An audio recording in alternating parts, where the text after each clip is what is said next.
Do you want an accurate natal chart reading to know the true position of the sun, the moon, and each planet at the moment that you were being born? We at the Priest Isaac's Institute of Holistic Knowledge will create a precise natal chart for you and your loved ones, coupled with snapshot pictures of each planet, the sun, the moon, plus the constellations related to them. In addition to this, we will be giving you a detailed report of the alignment of planets to the constellations and its full meaning, not from an astrological perspective, but from an ancient astronomical perspective. You will have this report for the rest of your life and can share it with your friends and your family. To order your accurate natal chart today, visit our website, priestisaacinstitute.com, or email us, priestisaacinstitute@gmail.com. Bless it. Church of St. George.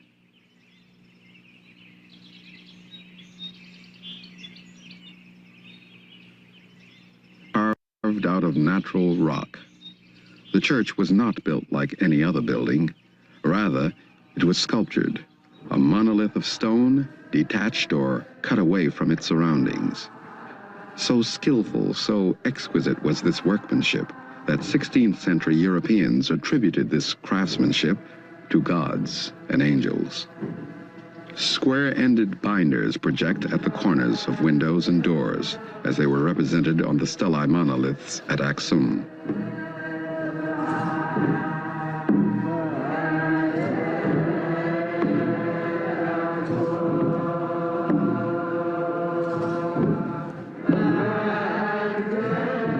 The main entrance is a shallow porch ornamented by simple moldings. Within this porch is a door of the traditional Aksumite style.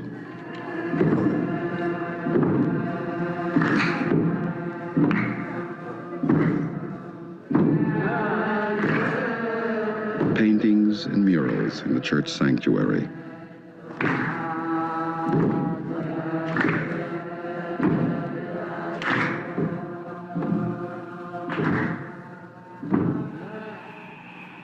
The 11 churches are connected by subterranean passageways and trenches.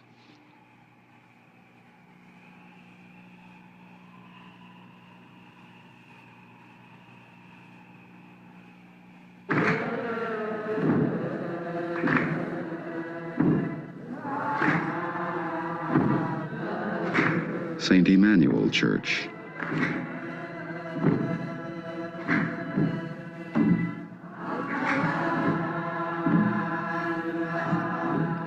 St. Mercurio's Church, today partially collapsed.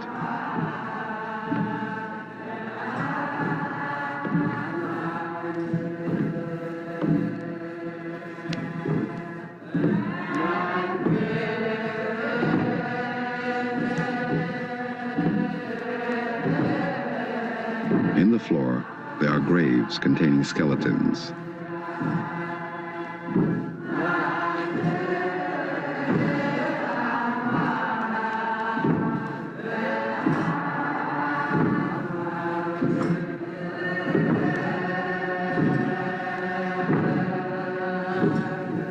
The walls bear religious mural decorations.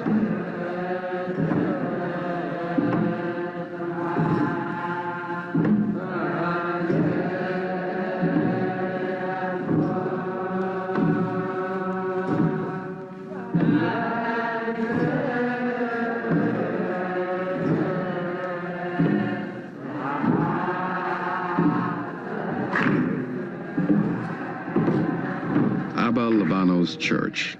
The front is exposed. The roof remains connected to the rock, and the other three sides are detached from the hill by a tunnel. This church is also hewn in the Aksumite style with its characteristic wooden constructions and simulated second story. Legend has it that Abba Libanos was created in a single night by King Lalabella's wife with the help of angels.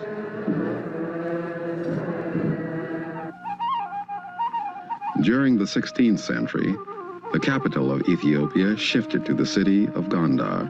We definitely give thanks to the life giver and the keeper of life in all good doing and saying full celebration going out throughout the earth as it is Victory Day, Celebration Day, what is known as Patriot Day in the modern day time in the nation of Ethiopia.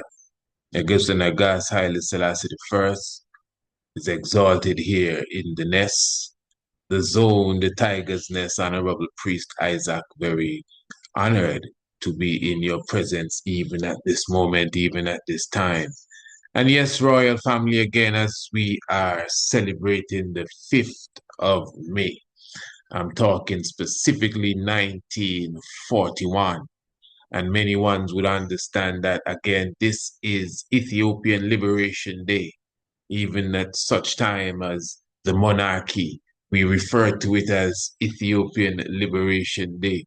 Now, today it's referred to as Patriots Day. And of course, we give thanks and praises to the patriots and those who would have stood up against the Italians, because again, I think ones would understand when we narrate this battle, when we narrate the war against Mussolini, you have to understand, just like the Battle of Adwa, it was a combined force. It was coming together in harmony of the soldiers and the warriors and kings and chiefs and races and all that you had at the time, man and woman, to defeat the aggressor.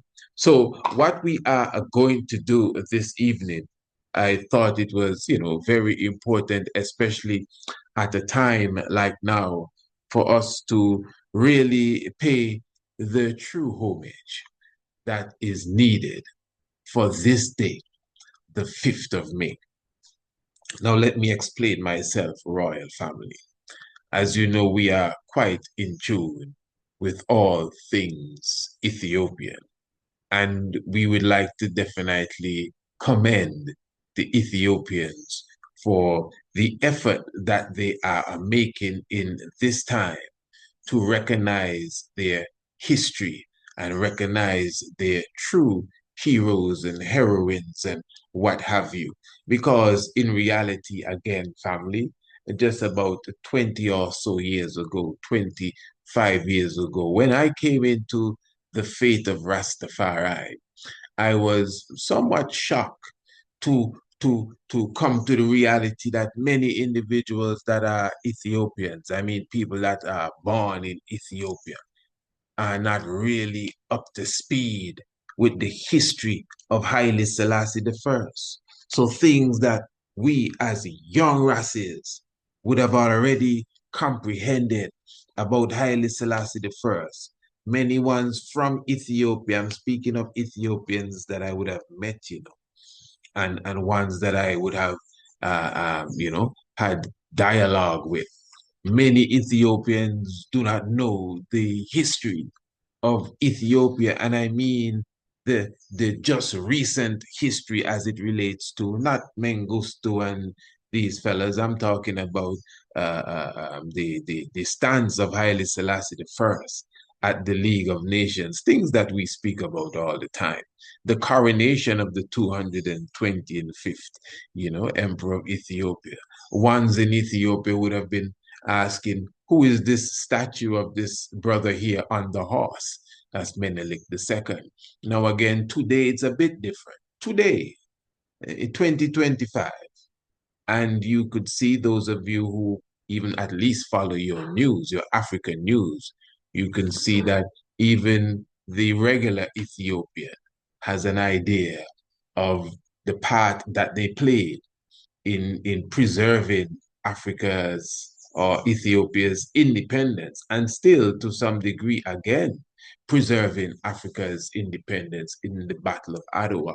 And for sure, that is really the foundation of Pan-Africanism as we know it. I'm talking about the Battle of Adwa.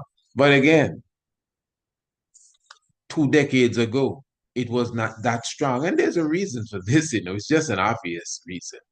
When the Derg that is under Mengistu came and took power in 74, 75, 76, 77, of course, they would have erased, just like you have the Egyptian history, ancient Kemet. They say when one person comes and takes over the throne, they chip out the name of the person before. It happened a few times. They say Tutmos III would have done it to Hatshepsut. And they say that they would have done it to Akhenaten, who would have done it to those, the high priest of Amun. So whether that be so or not, it was a case of that sort of action that took place really when the Derg government came to power. So the Derg government now, although Mengistu himself and his posse had a very close link to the ethnic uh, foundation of Haile Selassie I, but for whatever reason, they started to blot out the history of the Ethiopian dynastic period. They took that out of school. It's just like you colonize someone and you try to take away their language and give them your language. And you try to take away their history and give them your history, and take away their song and give them your song. Even the way they eat, you try to interrupt it and try to feed them your food. So it's something like that. So really a generation would have come and gone and would not have even really, learned the rich history of how Ethiopia defended its sovereignty, and defended its independence from the Italians. Not just once, not even twice, several times. You got to keep in mind, although the Battle of Adwa is seen as this one-day event, it is really the climax of even several battles leading up to such. So it's very important. Yes, it was the decisive battle, and oh, so yes, it was so decisive. But at the same time, we would be, it would be remiss of us to just speak of Adawa and not speak of Dogali, and even the battle that preceded Adawa at Amba Aradam, although at the same time we lost many at that battle, but it really highlighted the wisdom of Empress Taitu, who was the one who decided to cut off the water from the Italians that were in the fortress. And that is how they ran away. That is how they really gave up, because they did not get the supply of water that they needed. Now, Ras Mokennen himself, it was not for that. Ras Mokennen wanted to charge. In fact, Ras Mokennen did charge. That's how we lost about 600 brothers. And Mokennen was wounded as well. And it was after he got wounded, Empress Taitu said, all right, tell you what, let's do it another way. And in fact, at the Adawa Museum in Ethiopia today, if you visit it, you will see they have a statue of Empress Taitu and Emperor Menelik standing in front of a symbolic waterway, which is to somewhat, bring back to reality. It's a waterway, but it has some beautiful fountains and lights inside of it. I'm talking about at the Adawa Memorial Museum in Addis Ababa, Ethiopia, right now, that was newly built about a year or two ago, inaugurated on the 1st of March, about a year or two ago. And this is to bring to life again the history of Empress Taitu, using her wise mind, not to rush up on the Italians, who were well protected in the fortress that they captured up a hill. They could just throw rocks down on us and give us some serious problems, which is what they did, and much less the guns that they had. So we did lose a bit as it relates to our soldiers that day. But she used her wisdom, and she cut off the water, and we won that aspect of the battle. And then that led to other one. That was it, and we crushed them, you know. So again, all of this history is coming to light today. As I said, you can go to the museum of Adawa in Ethiopia now, and the guide and the curator and whoever have you would relay this same information to you now.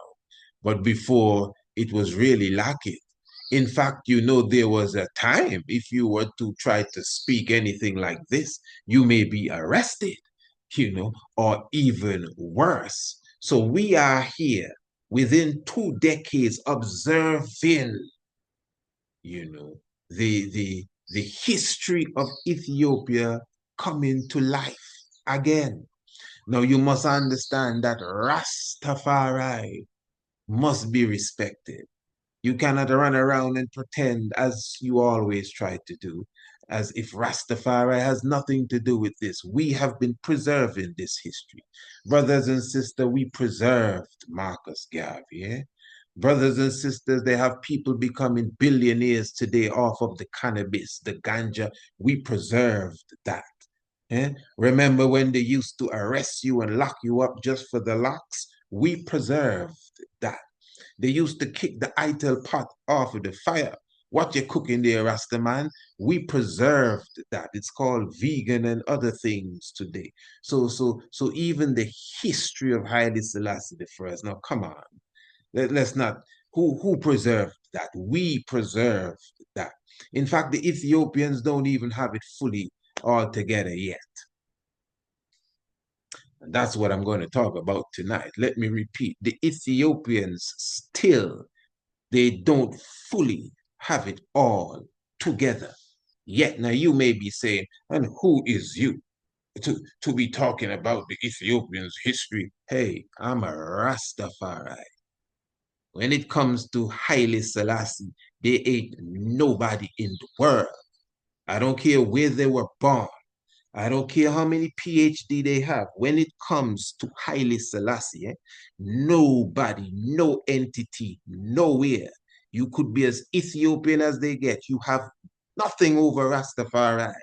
I'm telling you, when it comes to Haile Selassie, when you were quiet and you couldn't say his name and you were afraid, we were buried 6'6" because we refused to bow from saying Rastafari. So believe me, I stand with authority when it comes to speaking about Haile Selassie the first. I tell you straight, you know, red, gold, and green. So anyway, with all love, the history of Haile Selassie the first, from my humble observation, is still being left out of the Victory Day celebration.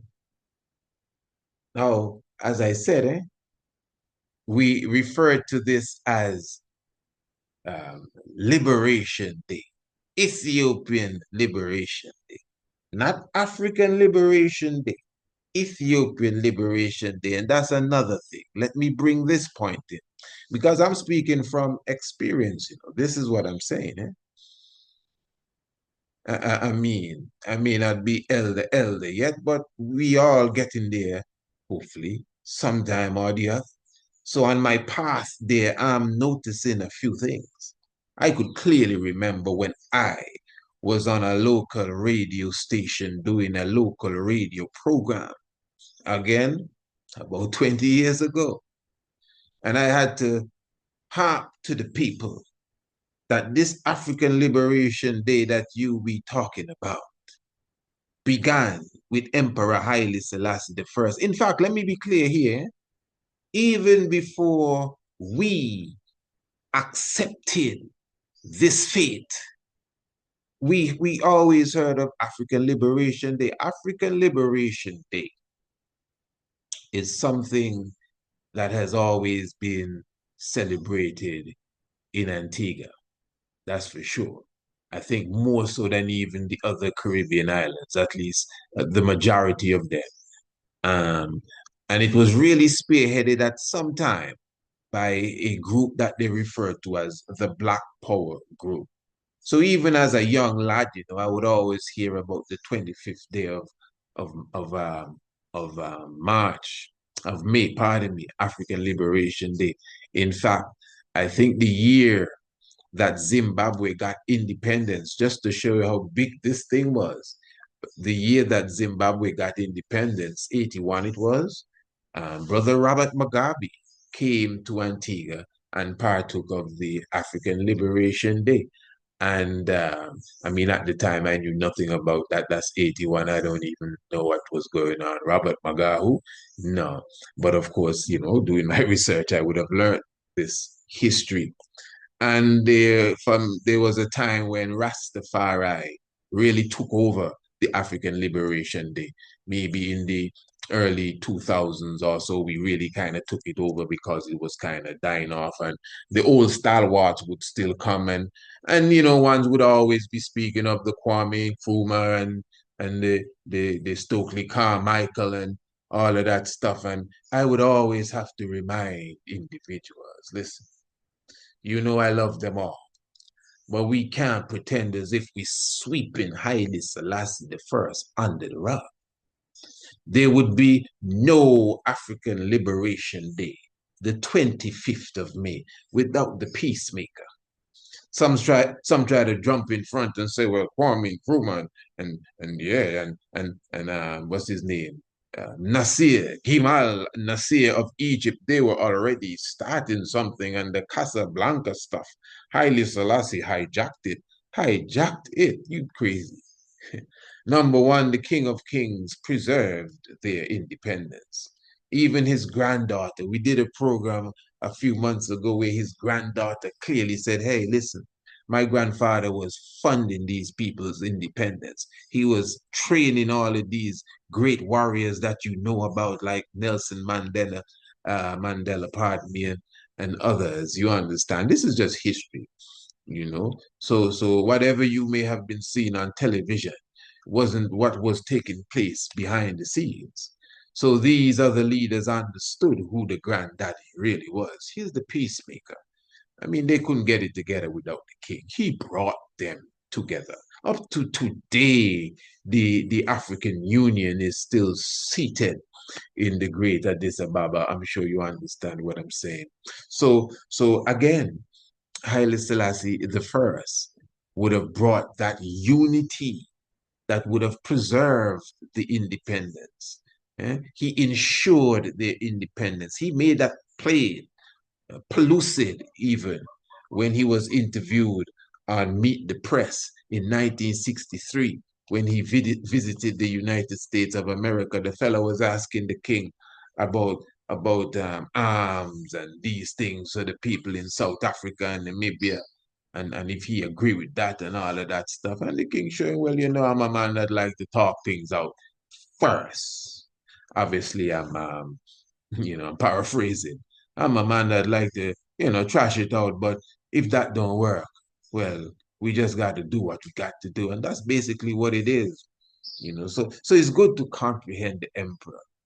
And as I said, what we are really highlighting here is the victory day and the meaning behind of it. Now, again, what is the victory day? The victory day is the 5th of May, 1941.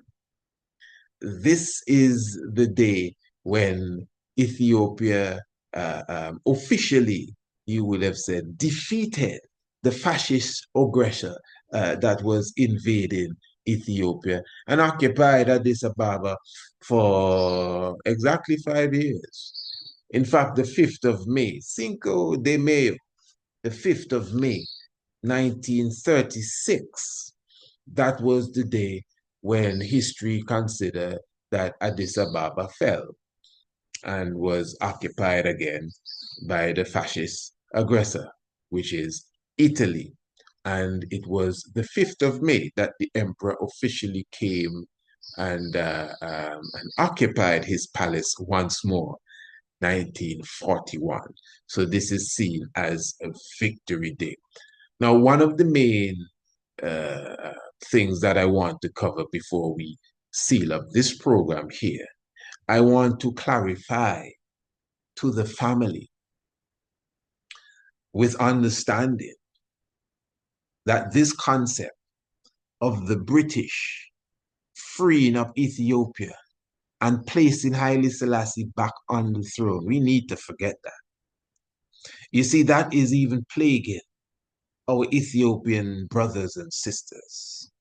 So even a day like today, which is a national holiday, you see, if this was Ottawa, they would be ringing the name of Menelik II.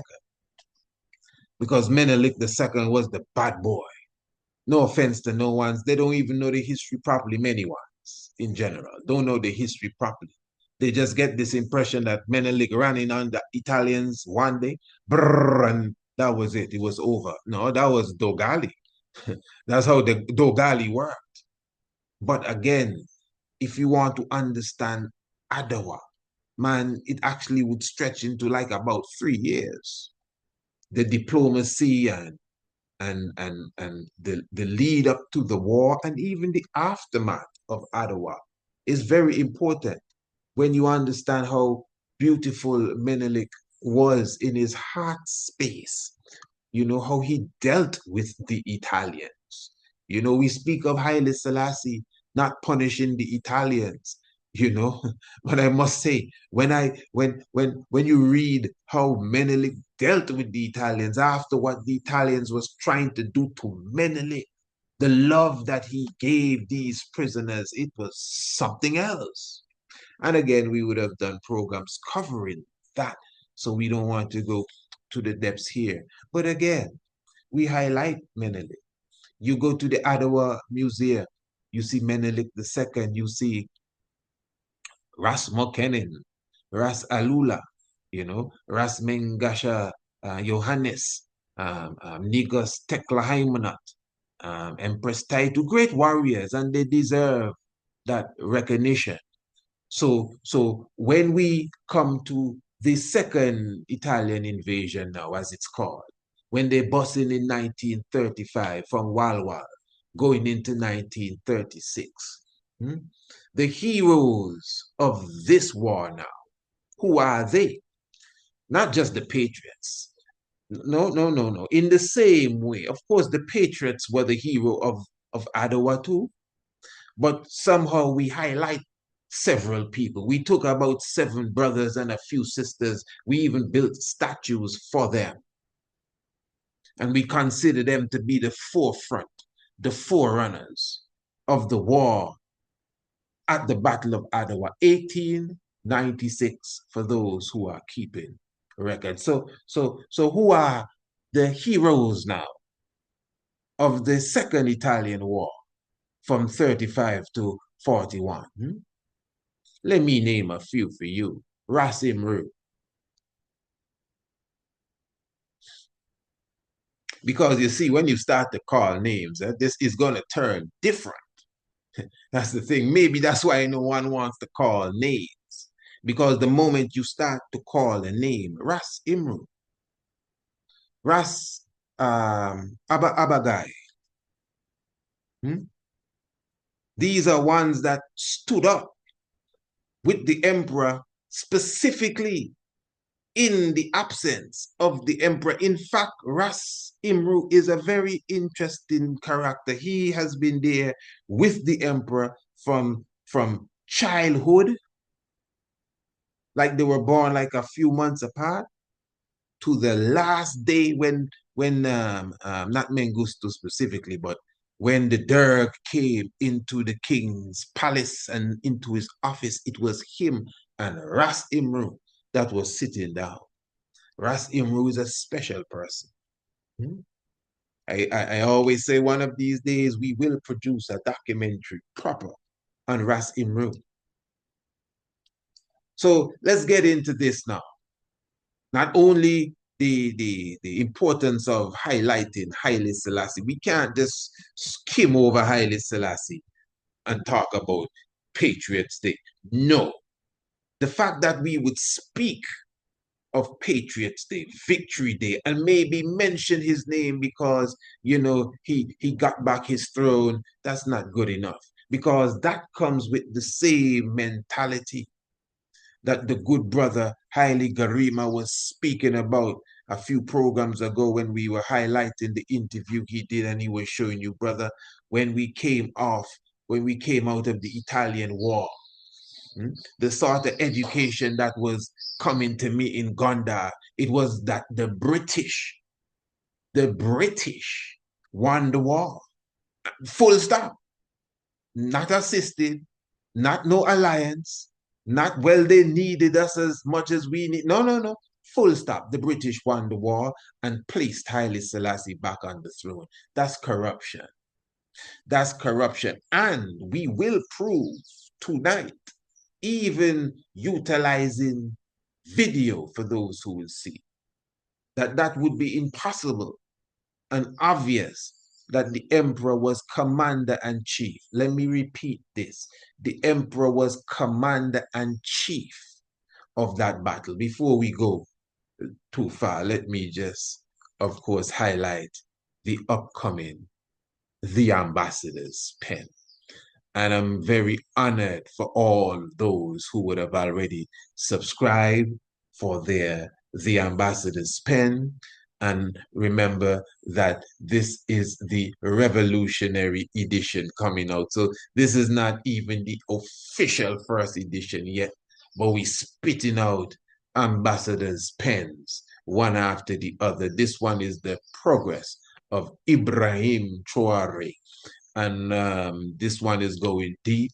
We'll be highlighting even the 5th of May, also in the Ambassador's Pen, the Revolutionary Edition. As you can see in the foreground, the great Thomas Sankara, the Honorable Princess penned a beautiful column on Thomas Sankara. I'm talking of Princess Acacia Menin. So for sure, look forward to that in the Ambassador's Pen. And even those of you who may be seeing this video after it is live streamed, the Ambassador's Pen, this specific edition, may already be out, and the link may be right there in the description below.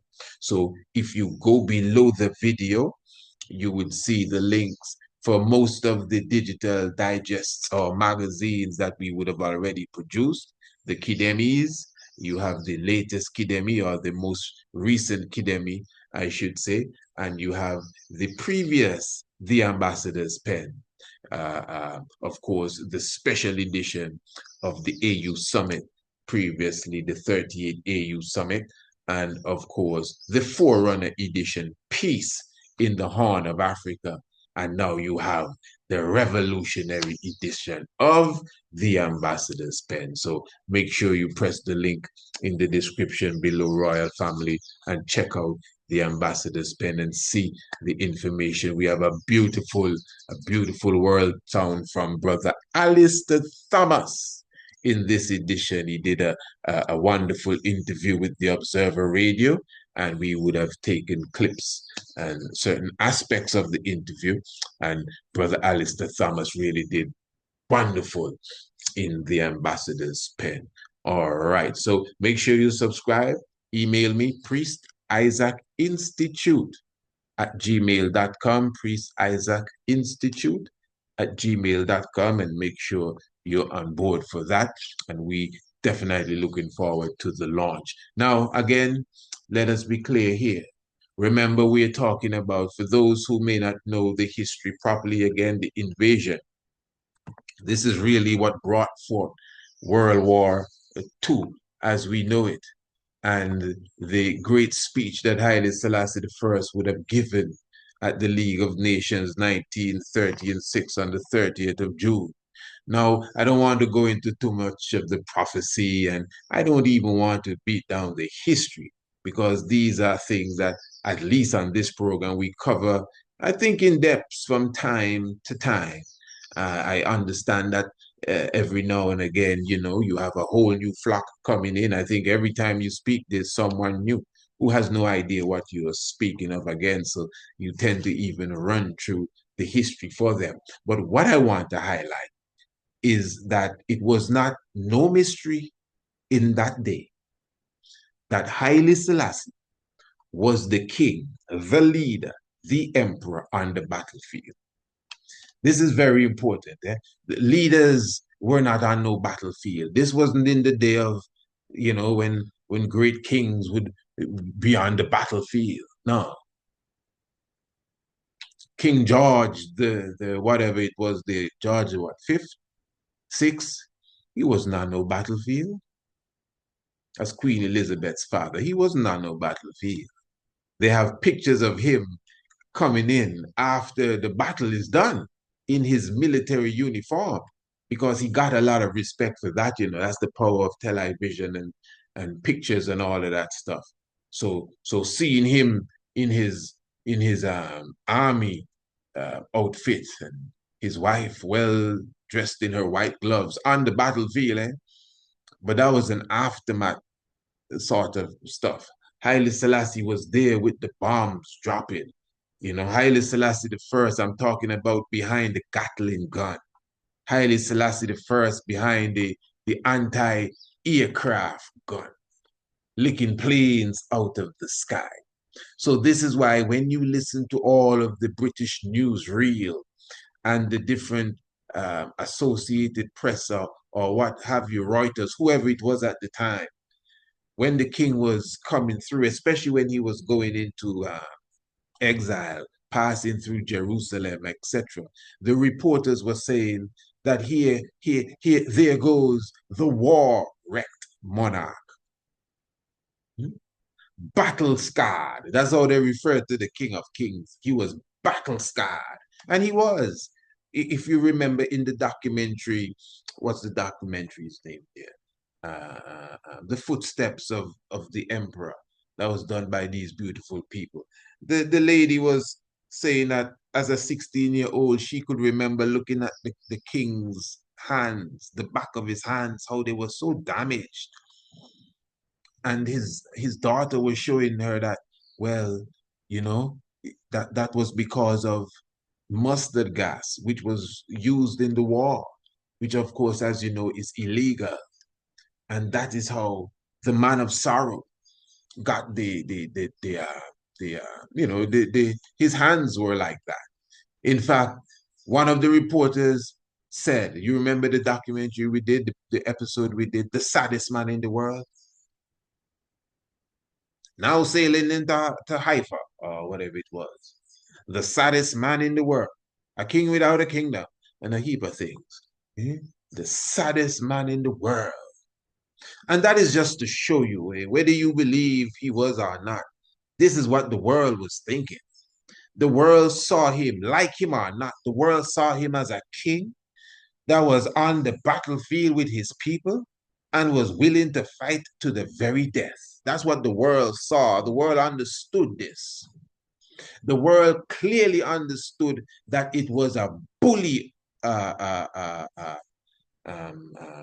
Italy was, the aggressor, because they had it all. Tanks, the amount of tanks and planes and airplane carrier ships. They pulled up with carrier ships. Carrier ships. What they carrying? Airplanes taking off next. Taking off next. We ain't got no airplane. I think we had about 2 or 3 or something like that. We ain't got no airplanes. And even if we did, we didn't have the bombs in these airplanes to drop like what they were dropping. It was just a total mismatch all together. It just wasn't fair. It wasn't fair at all. You understand what we're saying. So again, the reality is that the emperor of Ethiopia was seen, and I just want to make that point.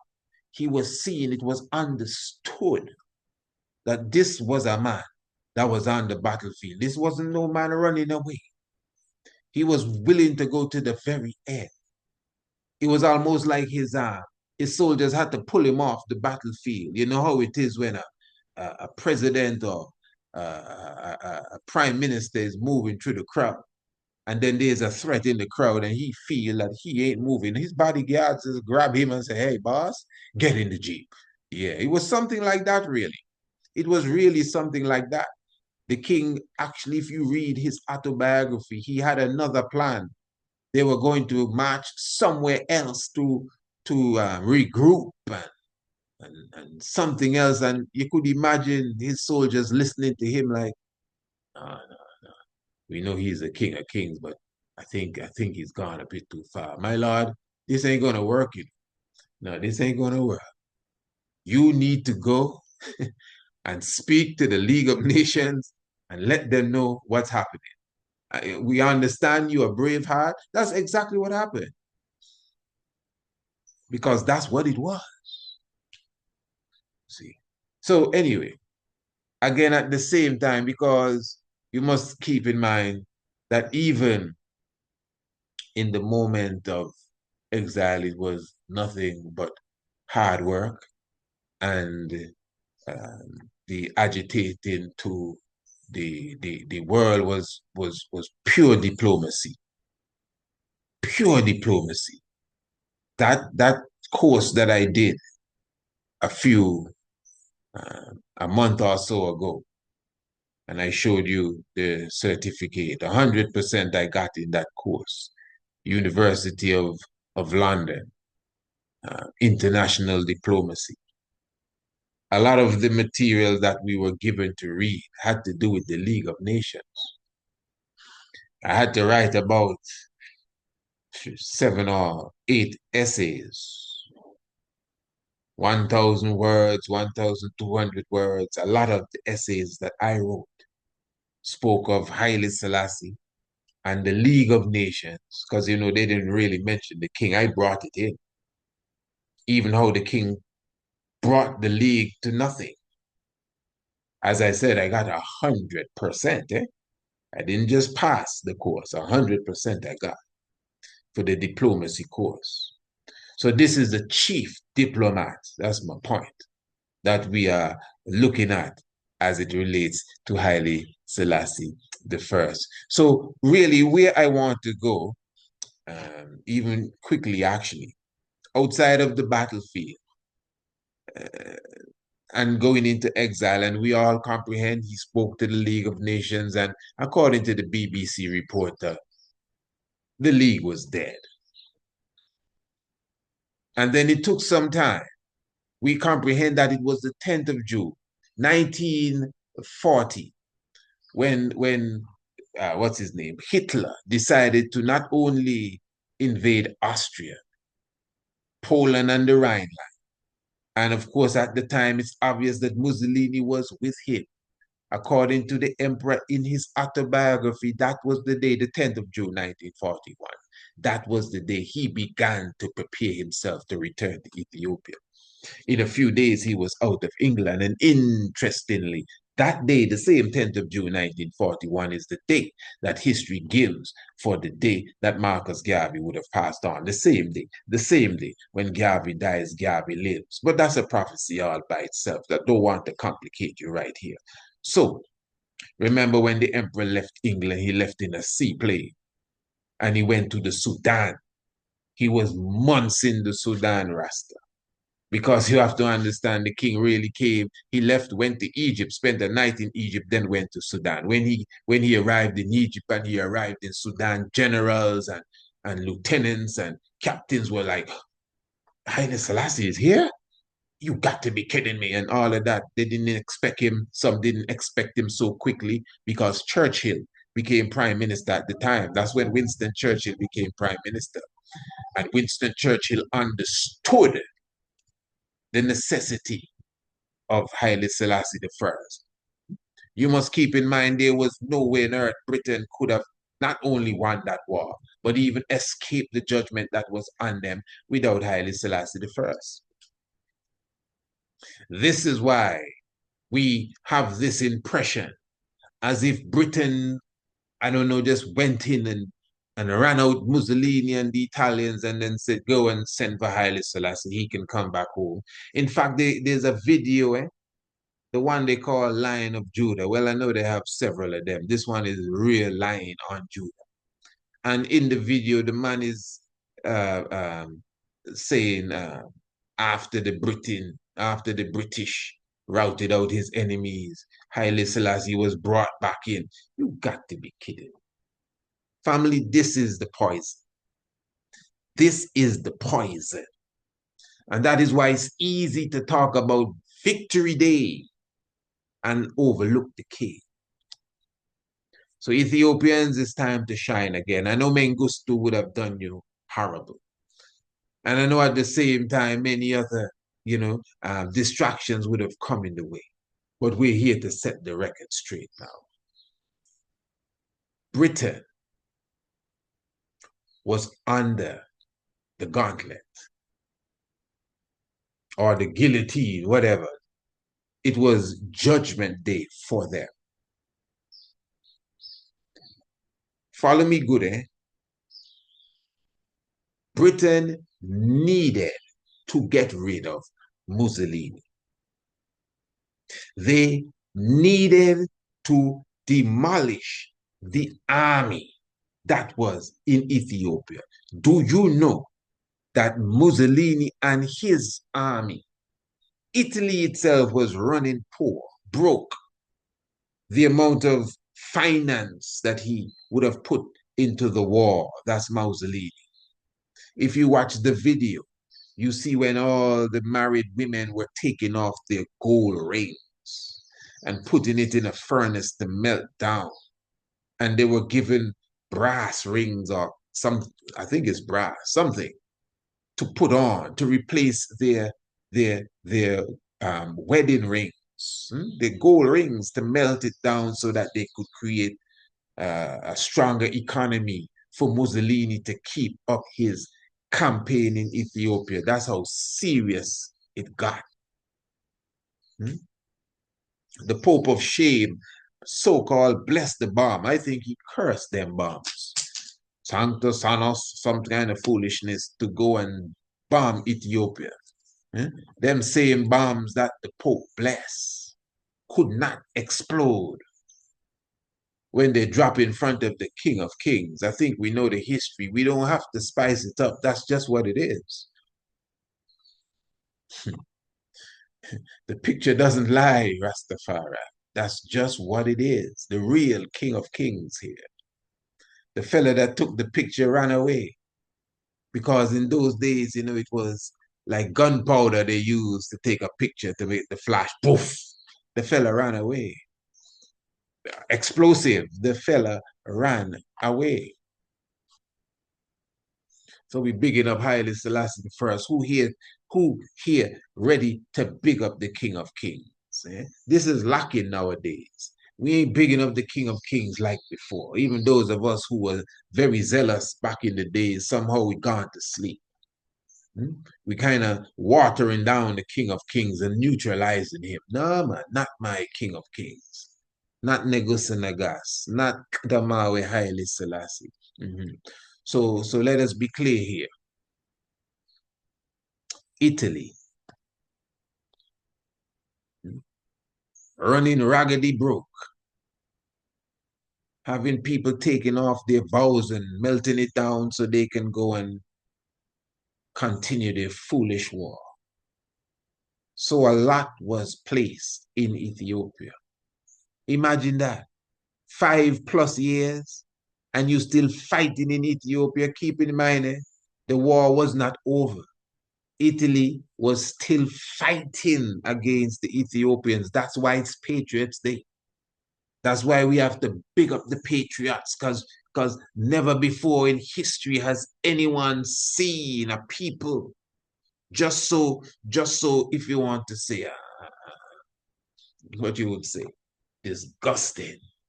These Negroes refuse to give up. That's how they look at us. They refuse to give up. We refuse to give up. As one of the elders was saying, sticks and rocks, we would jump on the tanks and we would pull them out of the tanks. Yeah, we did all of that. So that is why you have to big up the patriots, barefoot warriors. You got to big them up. Many of them didn't have any guns.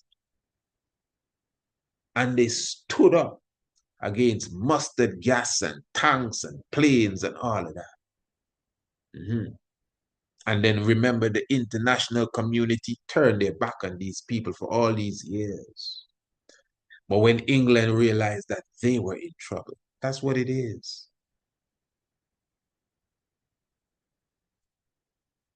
In fact, do you know the 5th of May, 1941, is the heights, the literal heights of the war in Britain? So, in the same way that the 5th of May, 1941, I want you to follow me good. If you were to, if you want to say, Google the 5th of May, 1941. What was done on the 5th of May, 1941? The unique things about the 5th of May, 1941. In fact, let me do it. It's going to tell you that Haile Selassie, they will mention that Haile Selassie the first returned to Ethiopia, which is very good. And they will also show you that this was the climax of World War II in England.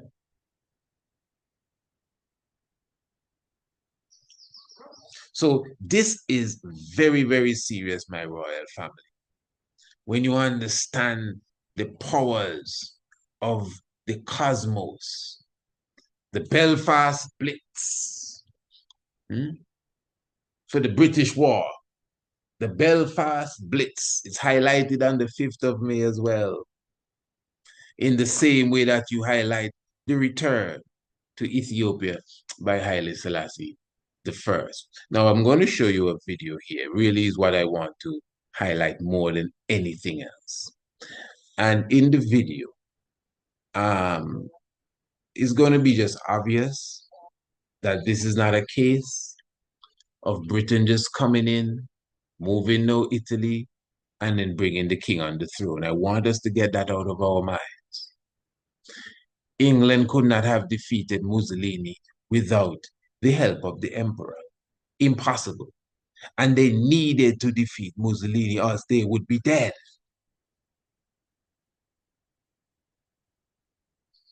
Do you expect them to just roll into Ethiopia without the help of the warriors? The warriors would fight them back too. They needed the emperor to send his voice in, to drop the leaves of paper to say, I'm here again with the might of Britain, to move the crowd. And you may be saying, oh, sell out. So what? He was supposed to tell them, no thanks, it's all right.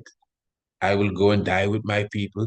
Do you know when they were in Sudan, the British were taking so long to get themselves together because they were getting some blows in Kenya, in Egypt, in Libya, certain places. Britain was already getting some blows from Mussolini and those who were assisting him. You understand? So they really were trying to get themselves together, and they did not have the backing in Sudan as they would like. So when they finally got themselves together, I mean, the emperor and his brethren were ready to go into Ethiopia without them. Do you know what they were saying? We will go and die with our family. That's what the emperor was saying. The emperor said, listen, these people taking too long. I'm ready to go and die with my people. So don't try to make the emperor look like nothing that he's not. This is wisdom in flesh. Nobody else could sit on the throne during that time and win this war. No one, none of the king of kings that you would want to bring up from any historical time would have had the wisdom. Many of them would refuse to go and speak to the League of Nations. But that was the most brilliant move of all. Even though, as such, it didn't really make it was to none effect, but it was to great effect. Deep, the chief diplomat. That's my point, family. I understand that. So again, Britain needed to save their skin, and they were willing to work with Haile Selassie. That's all. That's good business. That's good business. Anybody that tried to pretend they're too religious and he had to get help from the queen and them foolishness, you crazy. I don't think you understand what's happening. That's good business. The king ready to go and die with his people. What's the alternative? Well, Britain will give you the tanks and their planes and everything. Okay, that sounds good. And they're not in charge. You're in charge. That sounds great. Remember, Haile Selassie is the field marshal general. You just witnessed Haile Selassie the first on the battlefield with the guns behind the Gatling, behind the anti-aircraft gun, taking grenade, taking bullets, taking mustard gas. That's the emperor taking all of this, just like everybody else. Do you know when the emperor returned? The emperor did not have to lift one gun. No, it was different. As he said, he came with the might of Britain. He did not have to lift one pistol in his hand. The king didn't have to duck and run from anything. Well, I don't think he ever did. No mustard gas falling on him. Why? Because he came back different now. He came back with the full armor.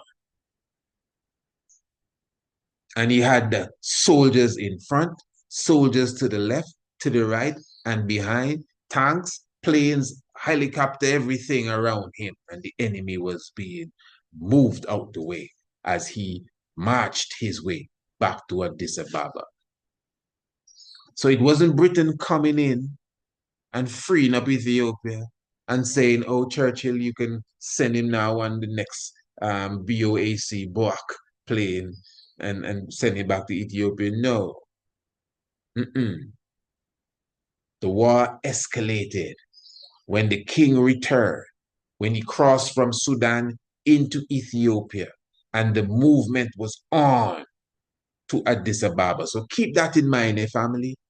The war before exile, those battles, the king was at the head of it. And the battles after the exile, the king was at the head of these battles too. He didn't have no gun in his hand this time, but he didn't need to do that like before. And he had several generals around him.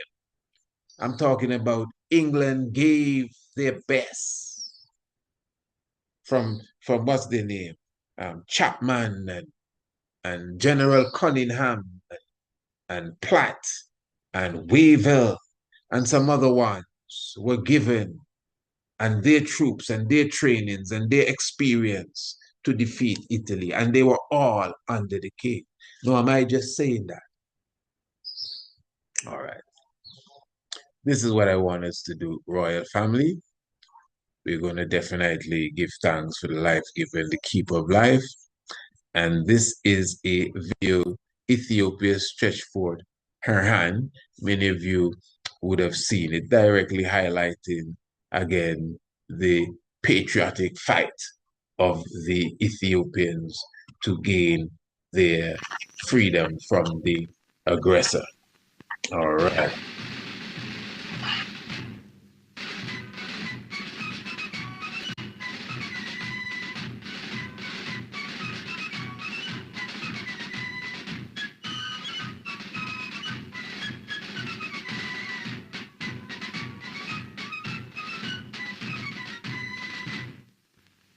On May the 5th, 1936, the Italian troops of Marshal Badoglio entered Addis Ababa, bombing, machine gunning, and gassing this country into submission. Goliath had won the first round. Over this countryside for 5 years, he sent out his punitive columns to keep his Philistinian peace. But the revolt went on.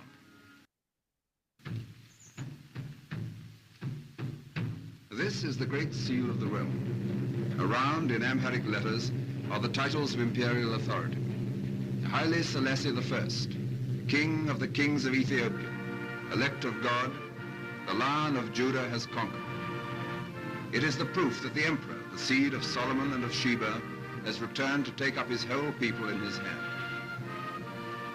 The Emperor Haile Selassie has crossed the great trench of the Blue Nile with 2 regular battalions of Sudanese and Ethiopians. So he crossed the trench of the Blue Nile with 2 regular battalions of Sudanese and Ethiopian. Now this is very important. They had Kenyans fighting with the king. They had Sudanese fighting with the king. They had South Africans, Ghanaian fighting with the kings, all Indians. You may say, wow, where did all these people come from? They were under the British colonial grip.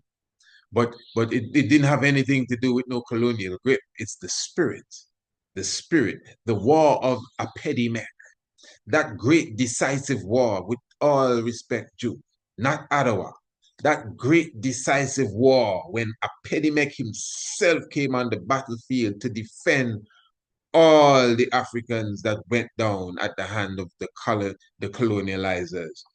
This war wasn't just Ethiopians against the aggressor. It was the Ethiopians, the Nigerians, the Kenyans, Tanzanians, Ghanaians, Sudanese, all sorts of tribes and African nationalities came together, even though they may have been wearing the British uniform. That's not the point. There was no war ever like that ever taking place on African soil before, as it relates to the warding off of the colonializers. And then again, the wise mind of the great Solomon using the colonializers' own brother to supply the armament and tanks and planes and bombs to remove the devil from our land. With a cloud of patriots on either flank, with British officers whose daring ranks with that of Lawrence. With British officers whose daring ranks are that of Lawrence. As I said before, they gave the best that they had. Without one piece of artillery or one tank, he has defeated and demoralized the 30,000 Italian troops who held the western province of Gojam. So how that happened? Without one piece of artillery and without one tank, he has defeated the whole army that was occupying Gojam. How did that happen? I mean, you just heard it yourself, International world press. It's not no Rasta story, you know. International world press. How is it that the emperor defeat a whole army without one, not even a bullet was used? How? Well, as he said, he dropped leaves of yellow papers telling them that I'm coming over the mountain. And when the enemy heard it, they ran away.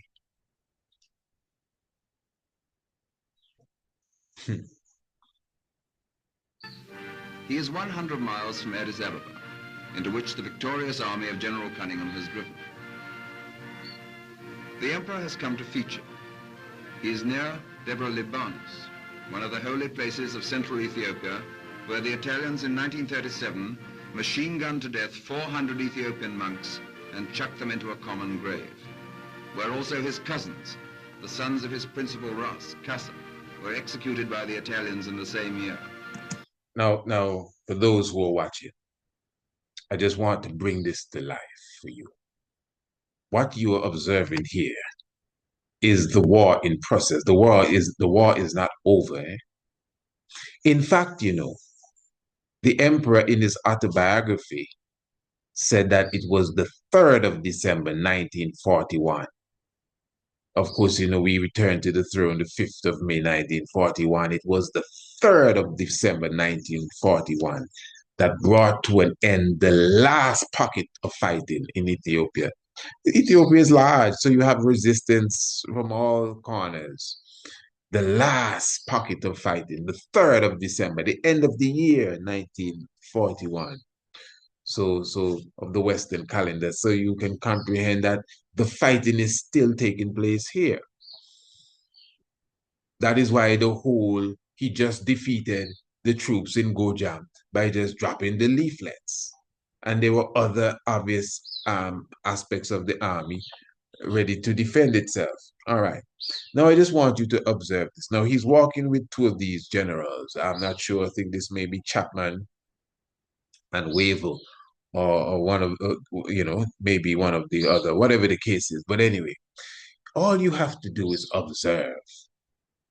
Does this appear to be the seed of a British army that is rolling through Ethiopia?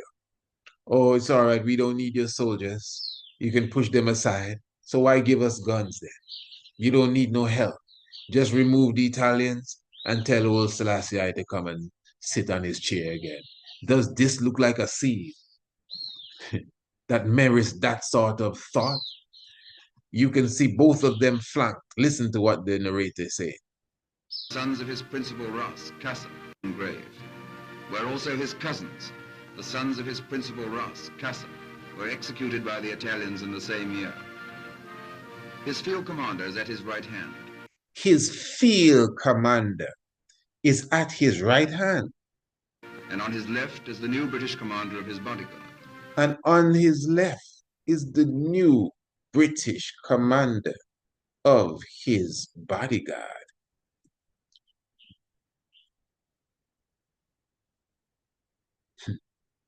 Sounds like he's the boss. Now observe, again, one on the left and one on the right. Now you just observe. Now I don't know what they're talking about. Also his cousins, the sons of his principal. In fact, let me take this down a bit. I'm not sure what the emperor and his field commander and the head of his bodyguard, what they're speaking of. But if you just observe their movements, watch it good. Now, you can see the field commander is pointing in this direction to the emperor. Again, I don't know what they're talking about.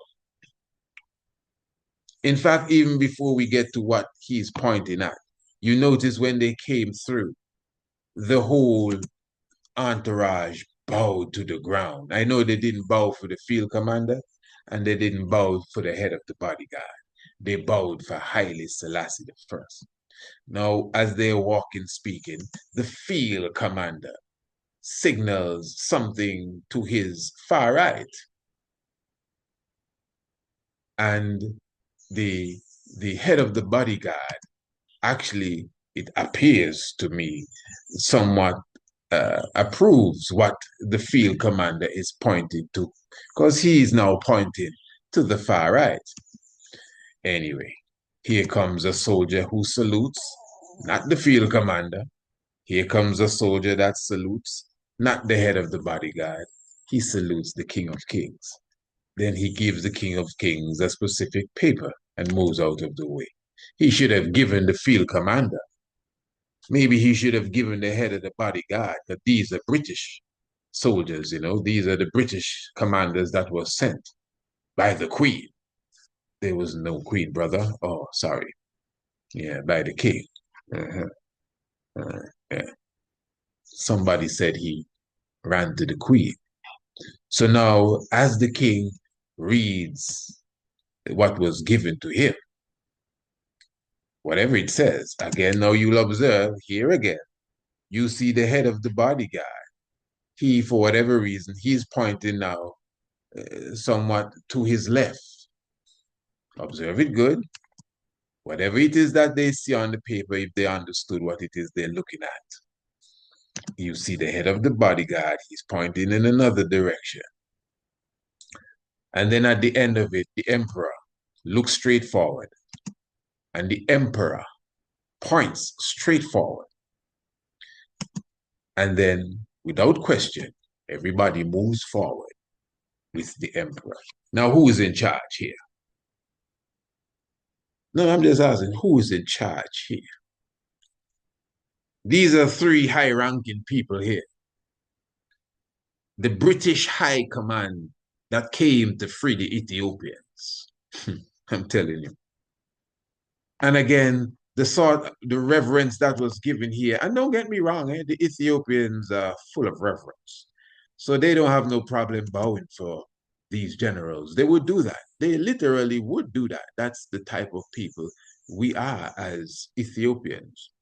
But of course, we know it's the presence of the emperor that merits this.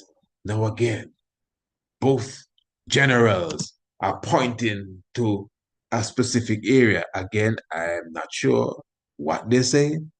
I'm not sure if they're saying, let's go this way. This is the angle we should take. Over there, we should put it. Let's speak to these people first. I really don't know. So I'm very humble. What I know is the soldier came and gave the king the paper. And then after going through that information there, we notice that the head of the bodyguard is pointing somewhat in another direction, whatever. I'm not sure if he's saying, let us go this way, or we should check out that first. I'm not sure. But the emperor now, you could see he spoke. And then after speaking, whatever he gestured, that's our emperor, he points basically straight ahead. And then we all went in that direction. Again, who is in charge here? In Ethiopia, that island of Christianity, as the Emperor Menelik expressed it, in a sea of paganism for 1,500 years. And the Emperor, installed upon his throne, is head of the Ethiopian Coptic Church and superintends its ritual. Not greatly like our Christianity, you may say. The priests wear turbans and process under umbrellas with their silver-topped dancing sticks in their hands and their silver musical instruments that tap out the harsh refrain of the Coptic Psalms. The Psalms of David, the music and the rhythm of David himself as he danced before the Ark of the Covenant. These are as much a part of the Ethiopian Church as is the New Testament. A touch of the modern world. An English wireless operator takes down a message from the British command in Addis Ababa. It's an important message. It means the collapse of the Italian resistance in Ethiopia. It's good news to the head of the British military mission to Abyssinia, who at nearly 60 years of age entered Abyssinia almost single-handed in August 1940. And now again, you see the same sort of energy here. It's obviously a level of respect. So here comes the British High Commander here in Abyssinia. It's an important message. It means the collapse of the Italian resistance in Ethiopia. The Italian resistance, the collapse, it means the collapse. So it's at this point, we have the collapse of the Italian resistance in Ethiopia. The king wasn't in England waiting for them to call him home. I want us to get this point. This war, this collapse could not have taken place without the genius of the field marshal himself. I saw the other two fellas pointing left, right, back. And the king said, no, let's go this way. And they followed. And now we have the end of the resistance. And the king is there reading. You know? And here comes the other fella. It means the collapse of the Italian resistance in Ethiopia. It's good news to the head of the British military mission to Abyssinia, who at nearly 60 years of age entered Abyssinia almost single-handed in August 1940, and hunted by the Italians laid all the staff work for the revolt. Meanwhile, Ras Ababa rides at the head of his army to join his emperor. Dessier has fallen. The Duke of Aosta is in flight. We have captured more than 40 boxes of his personal baggage. Italian prestige will never stand up to this shock at the top.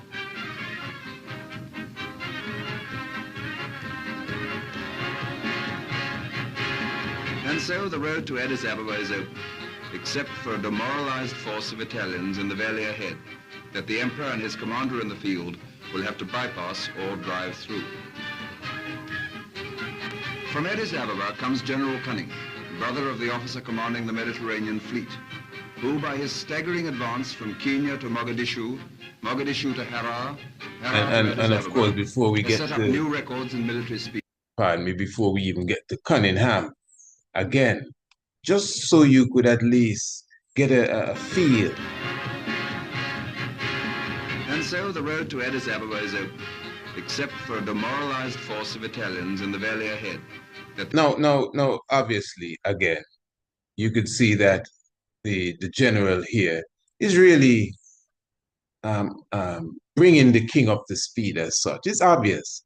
In fact, you could see the emperor looking everywhere he points. How he see, look, he had the emperor head spinning left, right, and center. So he's explaining to the emperor. You see, look over there. Yes, look, this one is here, then behind there and over. So he's giving a report. And of course, the emperor, as any good general, he's listening. You see. These soldiers and generals understood. You see, it's only us today that don't understand the reality. It's us today alone talking about His Majesty run, leave Ethiopia and came off battlefield and all of them foolishness. It is obvious that we are dealing with a mastermind. And at the same time, it's obvious that we are dealing with the conquering lion. So whatever it is Messiah Garvey would have said with the cowardly lion phrase, whatever it is, again, it's obvious that this is the conquering lion without any doubt, in wise mind and in bravery and in doings and in thoughts. Because again, let's highlight this, that it is the first time where you would have seen the aggressor being ran out by his own brother in this colonial quest, coming to what appears to be the aid of the oppressed. And then we have many different African tribes joining the battlefield because it was a spiritual battle too, because it was this battle that brought to arise the unification of Africa and the independence of the other African countries. And this is why I would always come to the front line now and challenge anyone when it comes to Adawa. With all due respect, you must understand that it did not stop at Adawa. Let's just be honest. It did not stop at Adawa. If Adawa was the all in all, what would have happened if Ethiopia lost this war? It would have become a colony of Italy. During this time, the colonialization quest did not come to an end as yet. In fact, this is when it came to an end. This was the last try, really. When Italy came back to Ethiopia, it was a rematch from Adawa. A rematch, and they went and they trained well. They didn't come like they came before. They came to win this time. They and no one else except the King of Kings and the Ethiopians expected them to lose. When Haile Selassie I was in exile, the world was saying, oh my, so sad to see how this all turned out. You haven't seen how it turned out yet, brother. That's why the emperor said when Bill McNeil asked him if he ever gave up hope, he said never. I think he answered the question before Bill even finished speaking. Never at any time did I give up hope, because I have big hope. This is serious. So when we are talking about victory day, I'm not saying to go build no statue for the king, don't get me wrong. Yeah? Remember the king's grandson, it was, in the program we did, said that the president of, I think it's the president of Ghana, had to come to the African Union meeting and say, hey, how is it you all have a statue here of Nkrumah and you do not have a statue of Haile Selassie? What kind of thing is this? Had to put the Ethiopians to shame.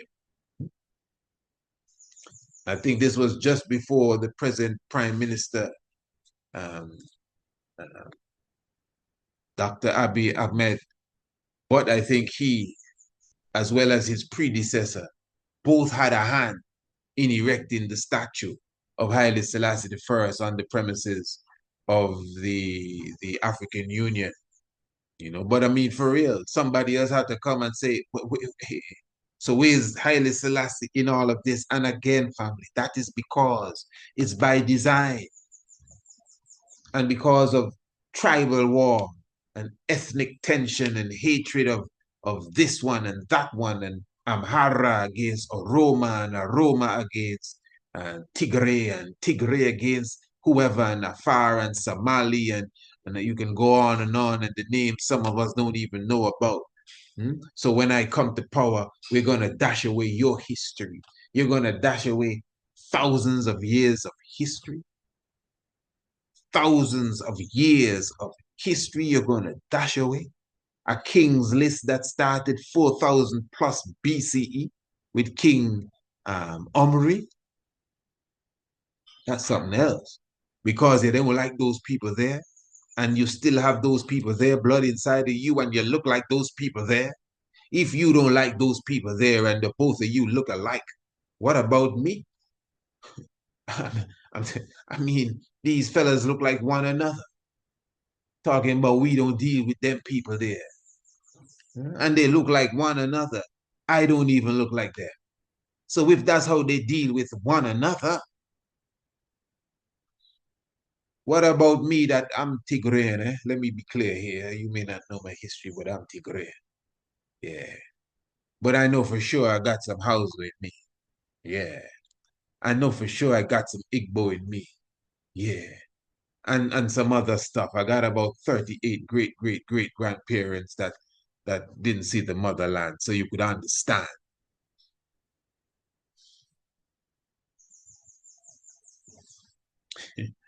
Just do the maths. We all have 4 grandparents, brother. 8 great grandparents, 16 great, 32 great, and you can go on and on. So you could imagine the many different ethnic, those of us who came into the melting pot of enslavement, you could imagine the amount of different African ethnicities that's within you. That's why we are a new being. That's why we are the Bobo Shanti. Yes, royal family. So Ethiopians, this is Liberation Day. This is the day we're supposed to hail Haile Selassie for his wisdom. This is a day when you're supposed to teach the children exactly how this war began, and follow the King of Kings through his whole, the footsteps of the emperor. In fact, you should be showing the documentary, The Footsteps of the Emperor in Ethiopia, so the Ethiopian children can understand what this great monarch would have done to secure their independence. Let's not just blow over it and sweep it under the rug.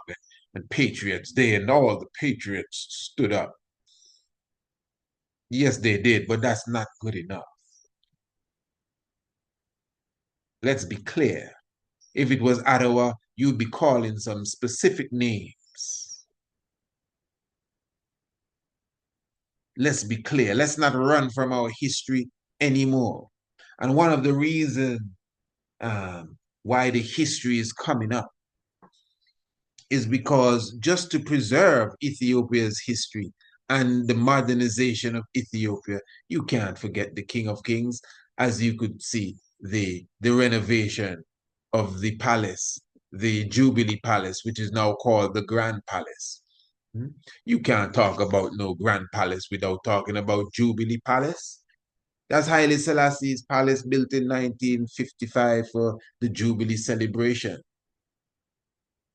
Ethiopia Airlines is still running the heavens, still running the sky. Some may want to pretend as if they don't know Haile Selassie is who started it, but it is he who started the Ethiopian Airlines. It's still the #1 airline in Africa, even though they would have slightly changed the name and put air and line together, so it's now airline or whatever.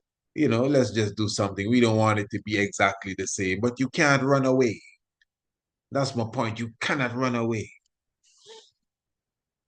Even when they established the economic fund the other day, that was the second time it was established. And even the government was pushing it as if it's the first time. But historians had to say, no, it's the second time. This was established before by Emperor Haile Selassie I.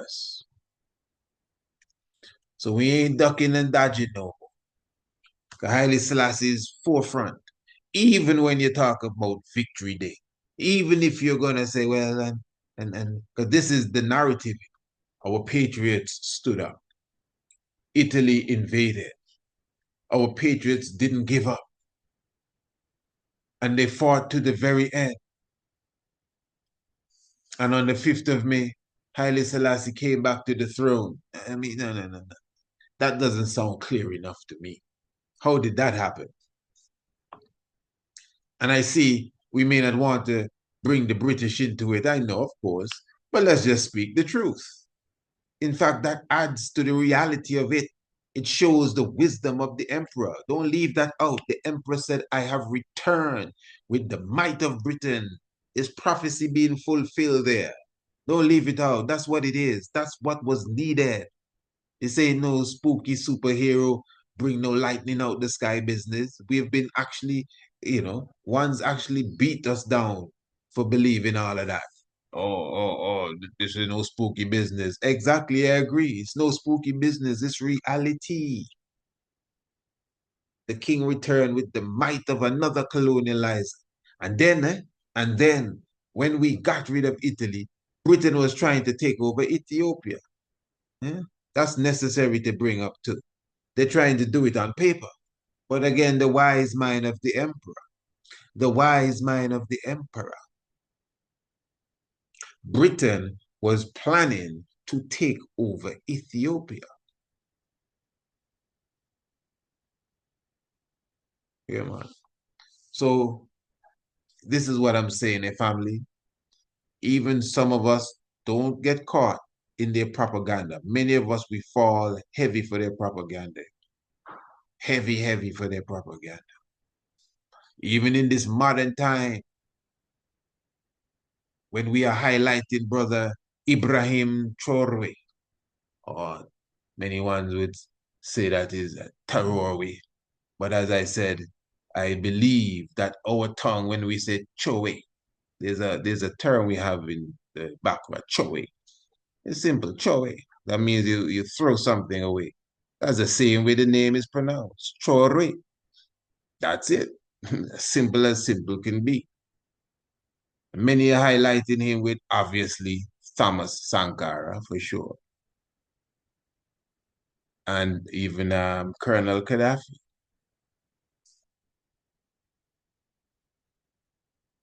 But we as black people, we still afraid to say Idi Amin.